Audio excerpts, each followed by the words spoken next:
Elizabeth should have won Cate Blanchett an Oscar 9 years ago. No golden statuette then. Will the golden age change that this time out? I have a hurricane in me that will strip Spain bare if you dare to try me! It's the worst of films or the best of films, depending on whom you believe. Critics on RottenTomatoes.com have ripped this one a new headdress with a verdict of 25% positive out of 100. But nearly 500 votes on IMDb gave it 8.3 out of 10. This reporter saw the film at the studio's worldwide premiere. I'm not sure if it's as good as the original, but Cate Blanchett rules again. What else do you need for the price of a ticket? What interested me about the film, because people were talking about doing it for quite a long time, and I kept saying, oh, why we've done it, why do it again, was that when the script began to evolve into a love triangle, and that her connection to Raleigh wasn't sort of the youthful ebullience that was like her connection with Dudley. It was more a wistful vicariousness. If only I could be him, which I think is a different form of love. That often you can fall in love with people that you want to emulate, and somehow to be with them is to live through them, to be inside them, and to see the world through their eyes. And the fact that Elizabeth, as cultured and as well-read and as intelligent and eloquent as she was, had never left the shores of England. And in walks a hero who has discovered new worlds and has literally been to the edge, where the maps end. And I think that's incredibly exciting for her, that finally she could have possibly met her match. How many Catholics are there in England, sir? Immense numbers, Majesty. Half the nation cling to the old superstitions.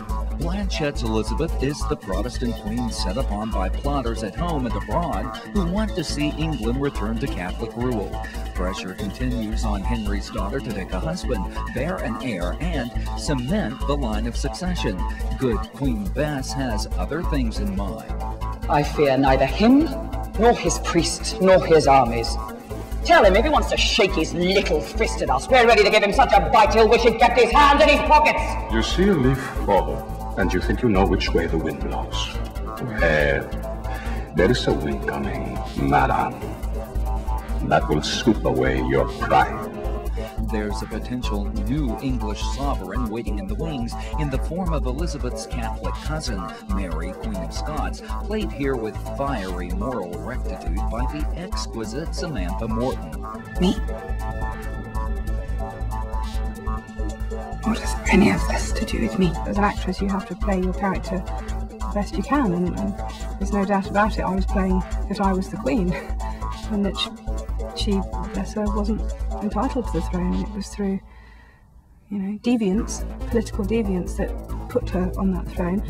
I didn't play that she didn't rule well. I played that she was an incredible queen, but not the rightful queen. I have failed you. How have you failed me?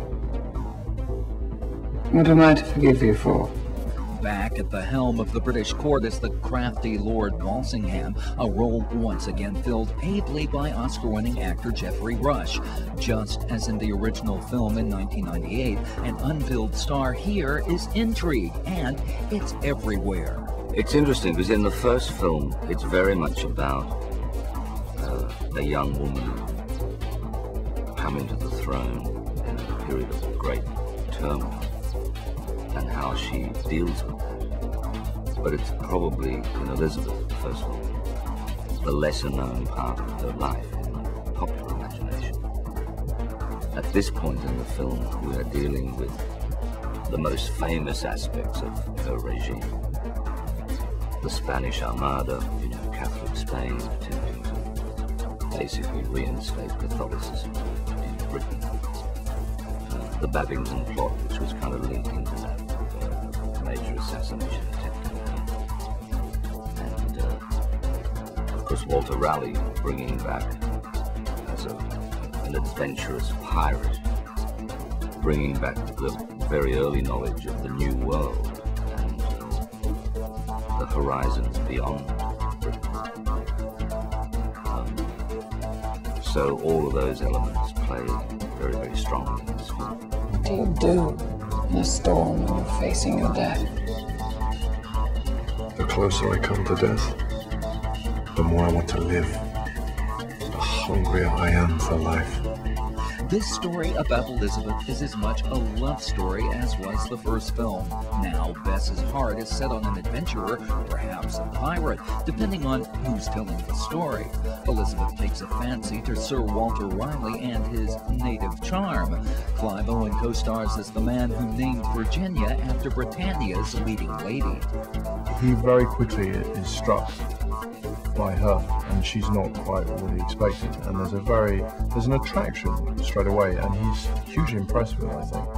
And the one thing that sets Raleigh apart from everybody else is that he has an honesty about him, which a lot of the people at court, there's a lot of people, you know, hustling for favor in the court, and he has a sort of directness about him, and he's bold and straight, and I think she finds that very attractive, and he's hugely impressed with her as well. So it's a very, you know, the relationship, both of them expect one thing. She thinks he's a sort of, you know, a professional charmer who's going to come in and try and woo and fund his ambitions, and that's what he thinks he's going to do. But very quickly the relationship turns into something more meaningful than that. You boys, wait, and go! Britain's rising supremacy is another star in this film, once again helmed by director Shekhar Kapur. Much of the plot concerns plots aided by Spain's Catholic King Philip, who sent his mighty armada against Elizabeth in England. There's plenty of action to go with the pomp and circumstance. Philip Spain is threatening to invade England, and Philip represents in this film a fundamentalistic idea. He was the great fundamentalist of that time. He wanted to change the whole world into a much more fundamentalist form of Catholicism.